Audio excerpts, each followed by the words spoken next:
me soporta la muerte del viejón, que no soporte lidiar con algún cabrón. Un día mi padre me dijo hay que ser muy fuerte, y esas palabras se grabaron en mi mente. Me respetan porque siempre he respetado, me ven tranquilo pero no soy muy dejado.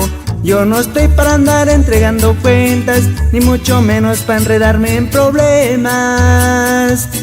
No estoy solo, tengo gente que me apoya, ando al 100 con el que menea la olla. Hay respaldo en Jalisco, Sinaloa, son amigos de confianza, y amistades tengo pocas.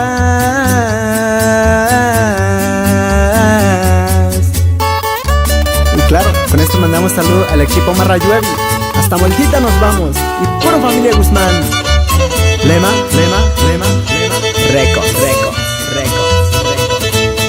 No me escondo porque no tengo pendiente, y en donde me paro me vuelvo muy influyente. Por mis plebeyos siempre he dado la cara, porque soy hombre, hago valer mi palabra. De este lado yo manejo la partida, siempre con la bendición del que está arriba.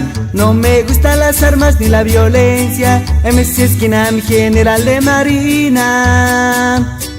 Por mi gente me verán poniendo el pecho, aquí andamos a pesar del mal arreglo. Las envidias y humildad no se presumen, habrá 100 usurpadores, que sea Dios el que los juzgue.